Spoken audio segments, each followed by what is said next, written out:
artigo 154 do Regimento Interno da Assembleia Legislativa, para que o governador do Estado possa usar da palavra de acordo com o que preceitua o inciso 9º do artigo 82 da Constituição Estadual.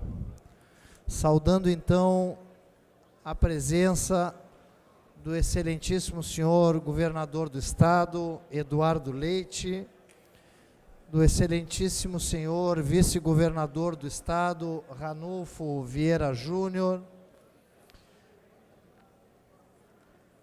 do excelentíssimo senhor procurador-geral do Estado, Eduardo Cunha da Costa, e do excelentíssimo senhor secretário-chefe da Casa Civil e ex-presidente desta casa, Otomar Vivian. Em seu nome, saúdo todos os senhores secretários e secretárias do Estado do Rio Grande do Sul, na equipe do Governo do Estado. Senhoras e senhores deputados, senhoras e senhores da imprensa, senhoras e senhores.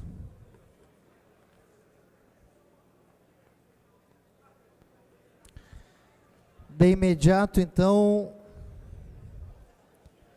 passo a palavra, peço que a assessoria possa liberar a frente do plenário para que os deputados tomem assento em suas bancadas, lembrando de registrar a presença, todos os deputados presentes. Com a palavra, Sua Excelência, o senhor governador do Estado do Rio Grande do Sul, Eduardo Leite. Após o relato do senhor governador do Estado e antes de encerrar essa sessão, convocaremos os senhores parlamentares para uma sessão ordinária ainda no dia de hoje. Então, de imediato, a palavra, senhor governador Eduardo Leite. Onde o senhor preferir, pode ser da tribuna, pode ser da mesa, onde Vossa Excelência assim preferir. Se me dá licença. Pois não, fique à vontade. Usará a palavra da tribuna, senhor governador. Registrar também o agradecimento e a presença de todos os senhores e senhoras de extinta assistência no dia de hoje na Assembleia Legislativa.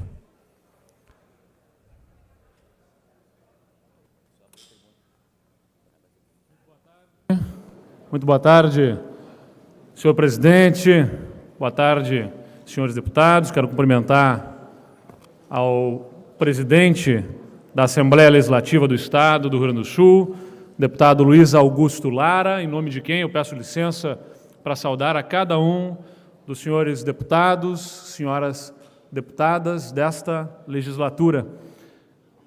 Quero saudar também ao meu amigo e vice-governador, Ranulfo Vieira Júnior. Em nome do delegado Ranulfo, cumprimentar a toda a nossa equipe de governo que está aqui conosco, aos nossos secretários de Estado, aqueles que junto comigo aceitaram esta missão.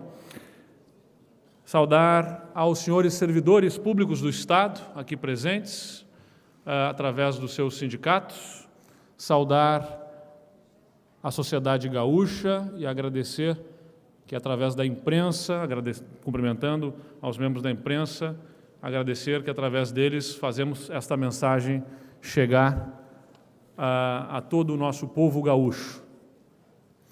Senhor presidente, na semana passada, eu tive a oportunidade de, em uma coletiva de imprensa, apresentar à sociedade gaúcha uma parcela substancial do diagnóstico da situação fiscal do Estado. Nós fizemos aquela apresentação não para chorar, para lamentar, não para arranjar desculpas, mas por dever absoluto de transparência em relação à situação do Estado. Às vezes acaba sendo mal compreendido, ou interpretado de uma forma diferente, como que se ali estivesse o governador, que ora está no cargo, buscando justificativas em função das dificuldades que o Estado tenha.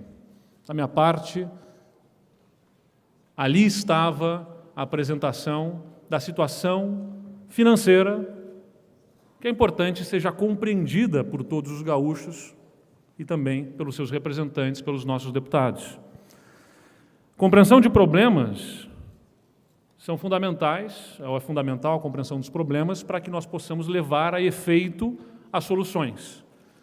Tal e qual, se um paciente não compreender exatamente o mal que lhe acomete, a doença que tem, ele não vai mudar os seus hábitos, ele não vai cumprir a prescrição médica e ao médico caberá tantas vezes repisar o diagnóstico quantas forem necessárias para que o paciente compreenda a necessidade da mudança de hábitos para que ele possa encontrar a saúde. Então, o Estado do Rio Grande do Sul, embora seja falado, conheça esse diagnóstico, já tenha sido falado, se nós ainda não arranjamos a cura, é porque o mal ainda não foi efetivamente compreendido, porque muitos dos hábitos continuam os mesmos nesse paciente e a gente vai ter que trabalhar o diagnóstico de forma mais clara, falar tantas vezes quantas forem necessárias sobre o diagnóstico. Nesta vinda à Assembleia Legislativa, nós trazemos esta mensagem que lhes foi apresentada, que já está protocolada nesta casa, mensagem que atende o que está disposto na nossa Constituição Estadual e que fala mais do que a situação financeira do Estado do Rio Grande do Sul, traça um perfil da nossa realidade econômica, da capacidade e da realidade da nossa economia, do setor privado, questões sociais, perfil demográfico, conteúdo robusto, preparado pela nossa equipe de governo, que é fundamental também como diagnóstico. Como eu disse, eu falei de um diagnóstico da situação fiscal do Estado, nós aqui temos o diagnóstico da situação econômica, do desempenho da economia, das perspectivas econômicas para o Brasil, para o mundo, na qual o Rio Grande do Sul se insere, e que, portanto, deverá nortear as ações do governo e as decisões de todos nós que representamos esta população. Agora, de nada vale diagnóstico para o paciente, de nada vale diagnóstico para o Estado, se não tivermos um sentido no nosso próprio existir, né? Uma razão para a qual viver. E aí eu me lembro de uma frase de um escritor espanhol que dizia que o homem vive da razão, mas ele sobrevive dos sonhos. É fundamental que nós tenhamos um sonho para o nosso Estado, que nós possamos olhar para o futuro e compreender onde nós queremos chegar, o que será justificativa para todas as ações que vamos empreender na nossa realidade. Ou seja, é fundamental que nós conciliemos razão e sonho, que nós tenhamos um olhar para o futuro com os pés na realidade, que nós não nos afastemos dessa realidade, mas possamos enxergar com clareza onde nós desejamos chegar. Sem esse sonho, nada absolutamente fará sentido nas ações que possamos empreender ao longo desses 4 anos. E por isso eu quero falar dessa tribuna, que seja sagrada neste parlamento, ocupada por os legítimos representantes do povo gaúcho, e que abre constitucionalmente esta exceção para que o governador possa ocupá-la, e quero utilizá-la para falar com os pés na realidade, mas com os olhos nas futuras gerações, com os olhos no futuro do nosso Estado, com um pensamento grande, com visão, com propósito e com o desejo, que tenho certeza que é o de cada um dos deputados que aqui estão representando o povo gaúcho, de legado, do legado que nós queremos deixar ao final dos 4 anos em que estaremos ocupando as nossas funções. Porque, é verdade, todos temos, como seres humanos, as nossas vaidades, mas tenho certeza que não estará a vaidade de cada um dos senhores e das senhoras no simplesmente, como não está para mim, no ser deputado ou no ser governador ou vice-governador, mas sim no fazer, na possibilidade concreta de realizar e de entregar resultados, é que se cumpre a nossa missão. E por isso resgato aquilo que falei aqui na posse, diante da antiga legislatura, que me empossou como governador, de que nós estamos ocupando o mandato e não celebramos a vitória como um troféu, mas sim como um contrato firmado entre todos nós e a população para quem devemos entregar os resultados. E no sentido de falar sobre o futuro do Estado, eu quero destacar a cada um das senhoras e dos senhores que nós temos que fazer a visão de futuro entendendo o contexto no qual nos inserimos e, principalmente, que está nesse documento que entregamos à Assembleia Legislativa, como primeiro pressuposto fundamental de uma alteração profunda que se dará no futuro próximo do nosso Estado, que já está se dando, do perfil demográfico da nossa população. Se nós já falamos tanto sobre as questões fiscais do Estado e que são tão graves, é igualmente grave e determinante para o nosso futuro a profunda alteração do perfil demográfico do Estado do Rio Grande do Sul. E nesse documento estão informações preciosas, como, por exemplo, o período de transição demográfica que vivemos, com diminuição do número de jovens, aumento do contingente de idosos, o Rio Grande do Sul com o maior percentual entre todos os estados, com idosos na sua população, são 17% da população gaúcha, um crescimento populacional apurado em 2018 de 0,44%, que vai nos fazer ser o primeiro estado a apresentar decréscimo da população entre todos os estados brasileiros, o que se projeta para o ano de 2036. Nada disso pode estar distante da nossa visão no presente, os olhos de que no futuro seremos o primeiro estado a reduzir a sua população em função de baixa taxa de natalidade, de aumento de expectativa de vida da sua população e que já é realidade o fim do bônus demográfico, porque desde 2016 nós passamos a reduzir a população potencialmente em idade potencialmente ativa no Rio Grande do Sul, que é a população entre 15 e 59 anos.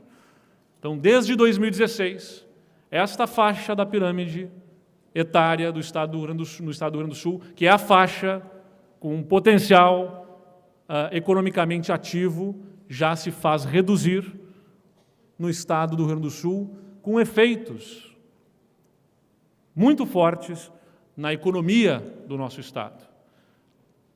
Tanto quanto a preocupação que nós devemos ter com as questões fiscais, na minha visão, está a alteração do perfil demográfico da nossa população, que altera e que deve toda a nossa visão de políticas públicas do Estado.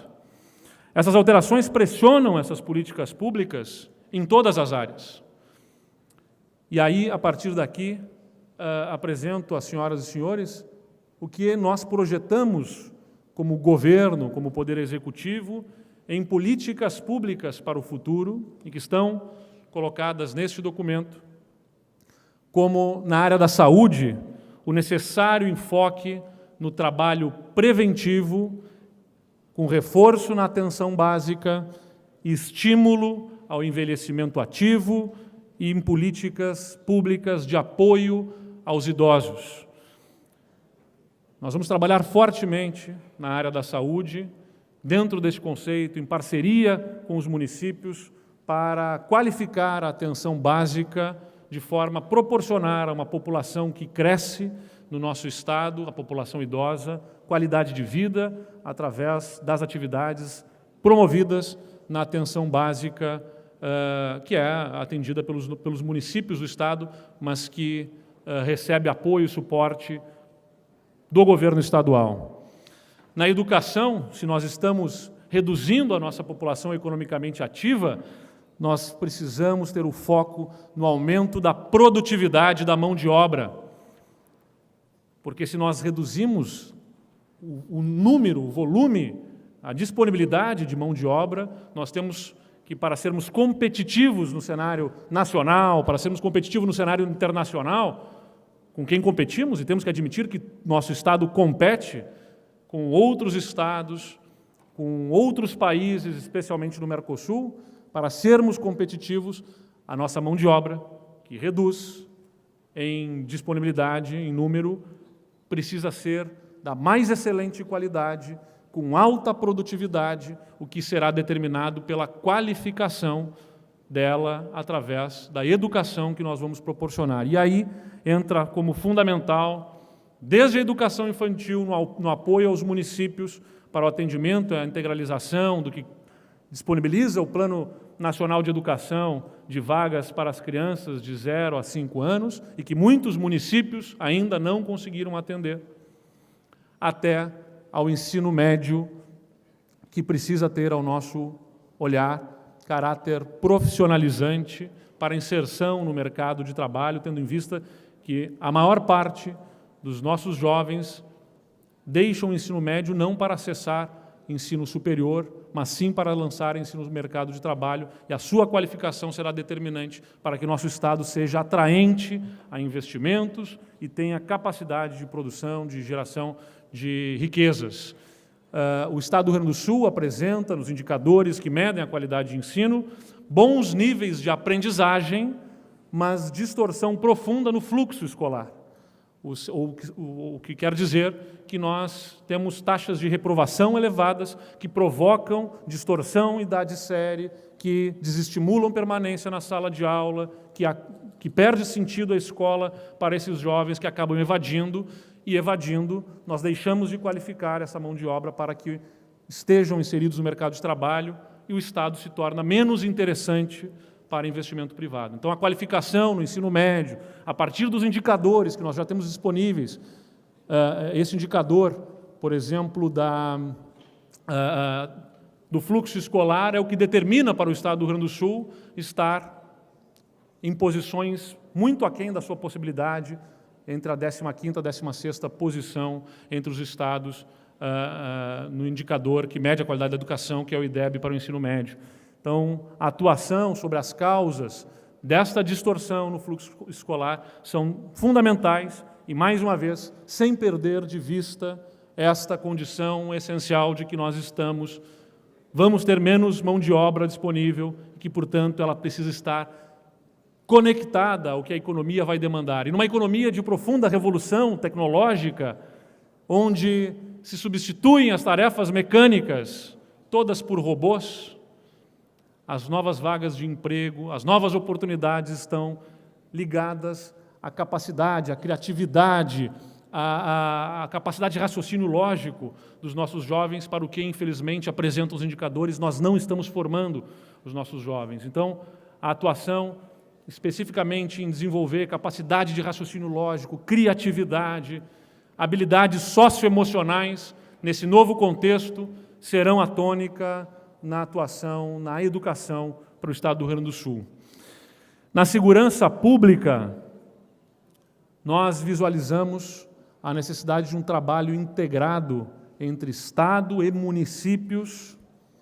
Aliás, quero adiantar às senhoras e senhores que nos próximos dias o governo estadual estará lançando o seu programa transversal na área da segurança, um programa que nós identificamos com capacidade de enfrentamento da criminalidade no nosso Estado, contemplando desde o eixo da prevenção fundamental até o eixo do policiamento, da repressão qualificada nas ruas e também na punição a criminosos e na sua reabilitação, tendo em vista que todos retornarão ao convívio social, o investimento no sistema penitenciário, associado às medidas que apoiamos em nível federal de alteração legislativa que proporcione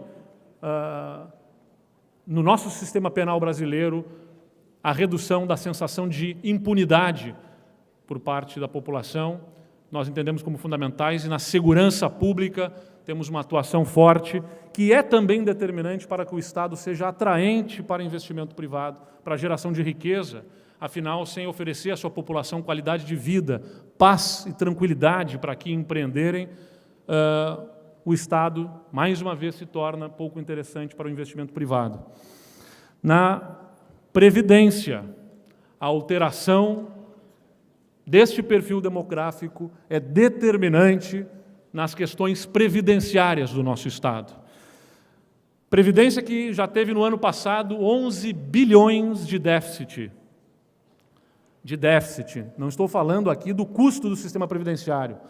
Somado toda a contribuição patronal do Estado, toda a contribuição dos servidores, faltaram 11,3 bilhões de reais que foram retirados dos impostos pagos pela população e que deveriam retornar para o povo gaúcho em serviços, em investimentos, em saúde, educação, em segurança, e que foram drenados por um sistema previdenciário que não se sustenta.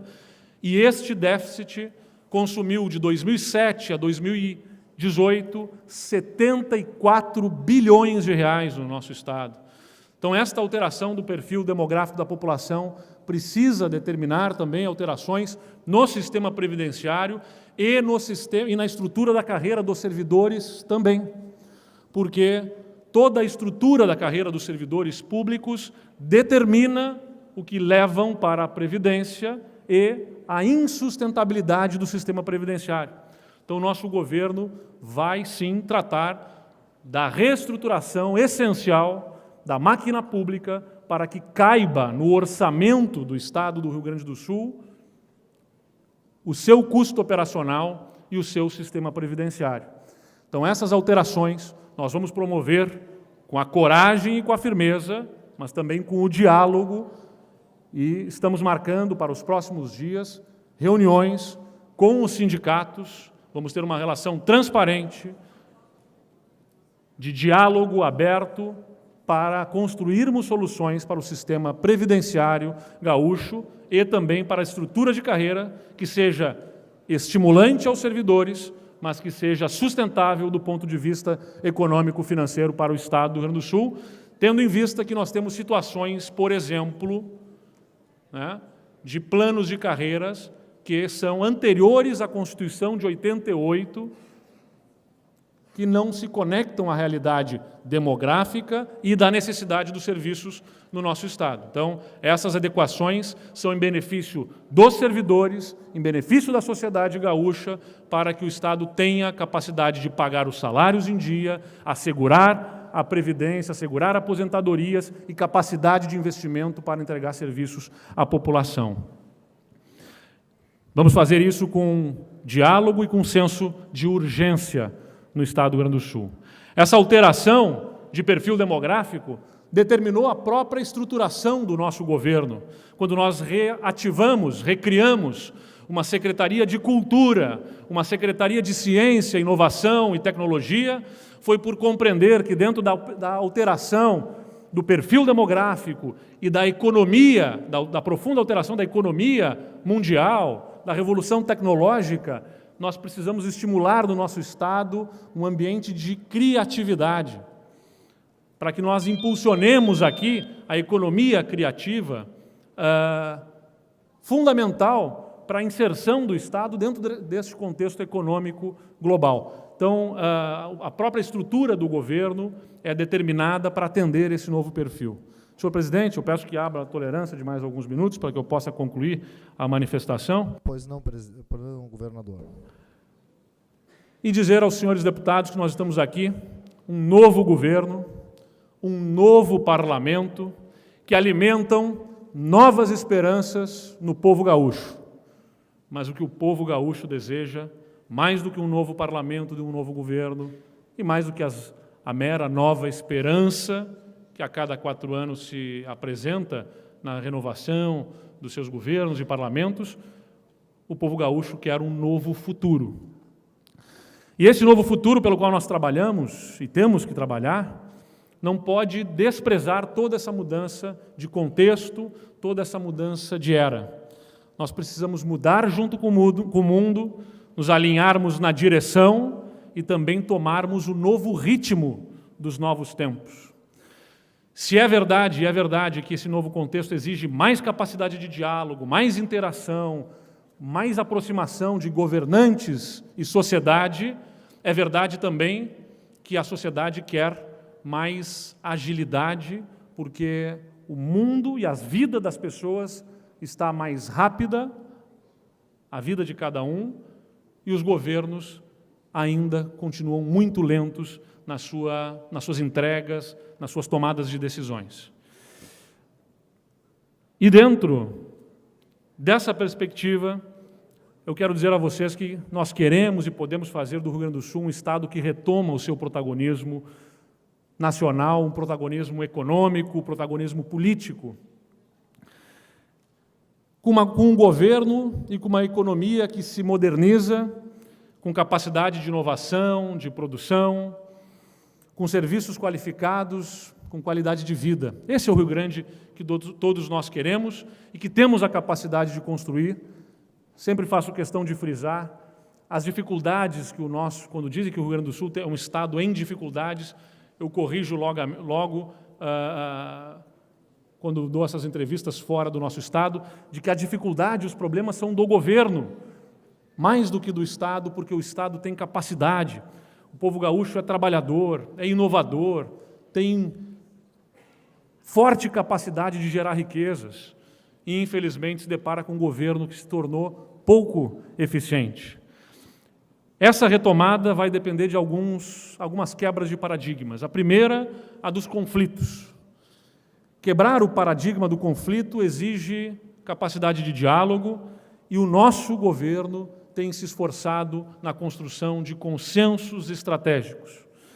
E, aliás, quero agradecer a cada um dos deputados e deputadas que se dispôs igualmente a esse diálogo. Afinal, se fosse apenas de uma das partes, não seria diálogo, seria monólogo. Com cada um dos deputados com quem temos sentado e conversado, de todos os partidos, com todo o espectro ideológico presente nessa casa, me anima a perspectiva de que nós possamos, respeitadas as diferenças, sentar e dialogar, porque este diálogo não é para anular as nossas diferenças, não é trégua. Esse diálogo respeita a autenticidade e a legitimidade do mandato de cada um dos senhores e das senhoras e o mandato também do governador, e que deve se dirigir a uma mesma população. Sentarmos e conversarmos, respeitadas as nossas diferenças, é fundamental e se manterá essa postura, seja qual for a diferença de perspectiva ideológica que tenhamos, desde que, claro, respeitadas as questões institucionais e a legitimidade do mandato de cada um. O segundo paradigma eu trago do ensinamento de um economista americano, que eu falei aqui na posse e vou repisar nessa manifestação. A lição de Thomas Sowell, que dizia que a lição da economia é a escassez. Nunca há o suficiente para atender a tudo o que se demanda. E que, infelizmente, dizia o mesmo economista, na política a lógica tem sido de ignorar esta primeira lição da economia, lidando governos como se houvesse dinheiro suficiente para atender a todas as demandas. E não há. Nós temos aqui a delegação de competência conferida pelo povo gaúcho para tomar decisões. E precisamos tomar essas decisões, precisamos fazer as escolhas.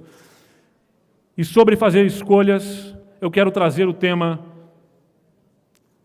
da nossa autoridade e da legitimidade para fazer as escolhas dentro deste contexto. O diagnóstico foi apresentado semana passada, os números são conhecidos pelas suas excelências, os deputados.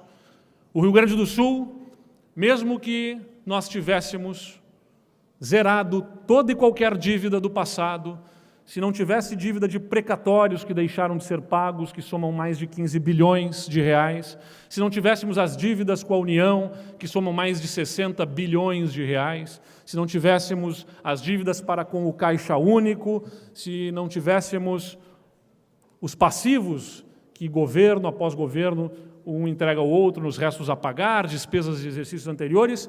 Mesmo assim, se nós tivéssemos zerado esses passivos, terminaríamos o ano com quase 2 bilhões de reais em dívida, porque o nosso orçamento e as nossas receitas são insuficientes para atender a todas as nossas despesas. O que significa que o Estado tem um problema estrutural que precisa ser enfrentado e não um problema conjuntural que se resolva por meras decisões administrativas. E como estrutura que precisa ser enfrentada, evidentemente, esta Assembleia Legislativa será chamada a efetivamente tomar a decisão. Porque o governador é um proponente da agenda, mas nesta casa é que se tomam as decisões mais determinantes do futuro do Estado do Rio Grande do Sul. E é trazendo esse tema da legitimidade que tem esta casa que eu quero fazer uma rápida consideração sobre a democracia representativa. São os senhores representantes do povo. E a escolha por um sistema político democrático através de representantes não se dá, na minha visão, apenas pela impossibilidade de reunirmos todos os cidadãos em praça pública para que se tomem as decisões, senhor presidente.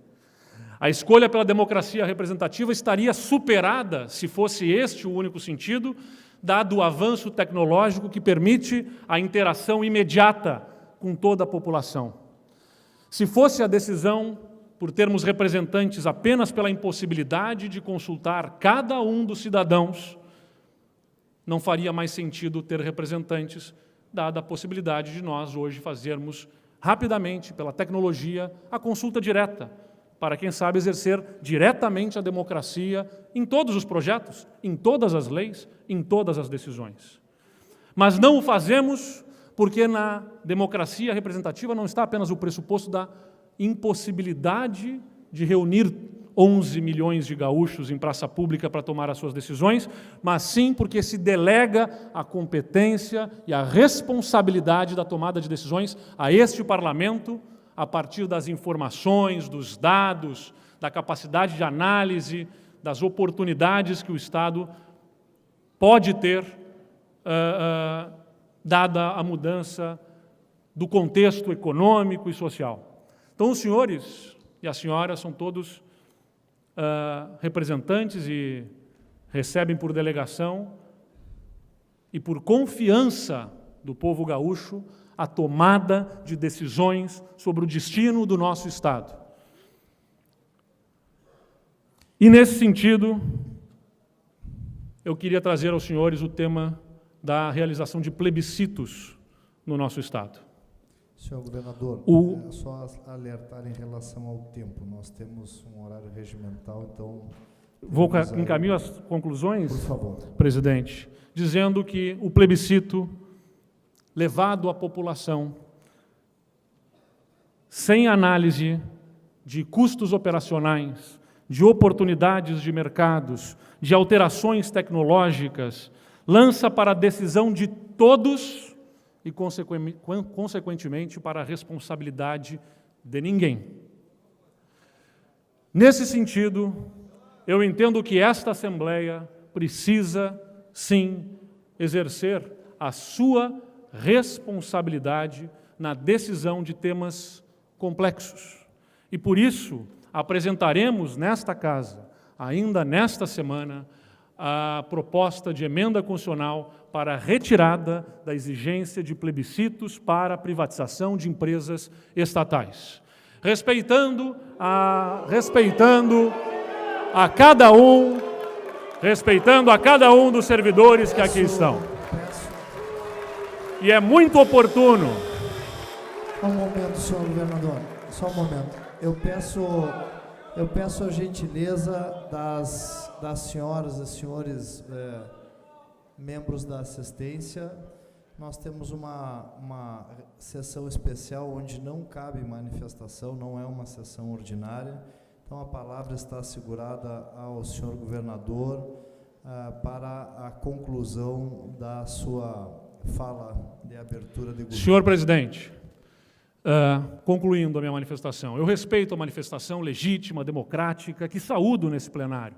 Aliás, é bom que ela se exerça aqui diante do governador também, porque certamente se exercerá esta manifestação sobre os senhores e sobre as senhoras no momento das votações. E aí eu peço aos senhores que não ouçam apenas os grupos que aqui se manifestarão, mas escutem o silêncio de uma maioria de um povo gaúcho que aguarda os resultados nas ruas da nossa tomada de decisões. O silêncio da maioria também precisa ser escutado. Também precisa ser escutado.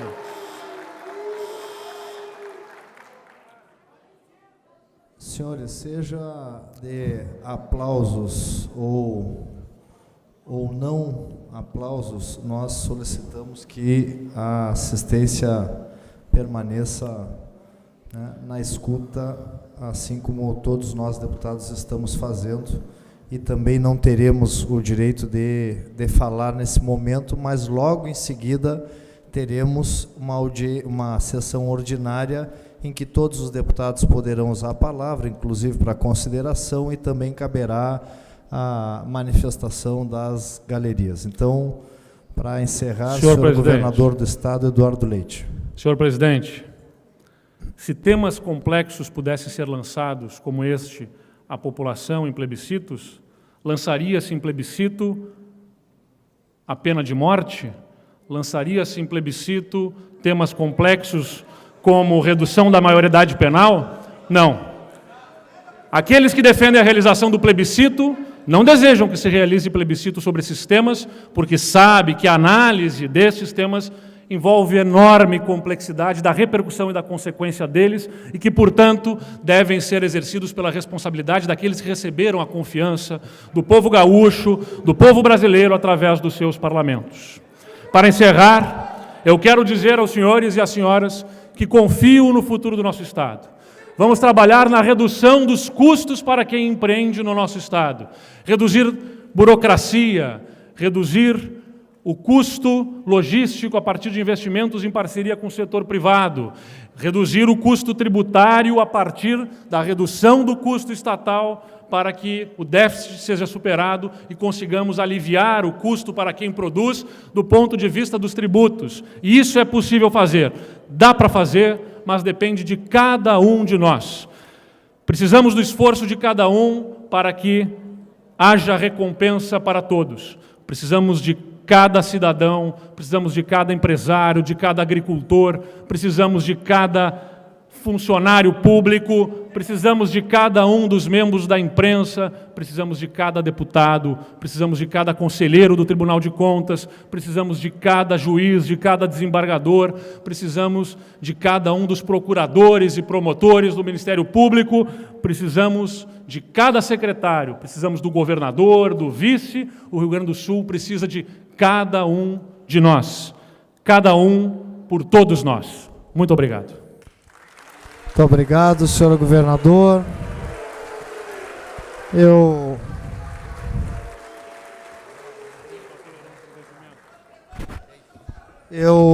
De imediato, então, eu gostaria só de assinalar que nós tivemos um excesso de tempo, no tempo regimental, mas como nós também fazemos com as demais bancadas, é praxe nessa casa, numa outra manifestação, Vossa Excelência, nós descontaríamos o tempo hoje excedido, é assim que nós fazemos com os deputados aqui.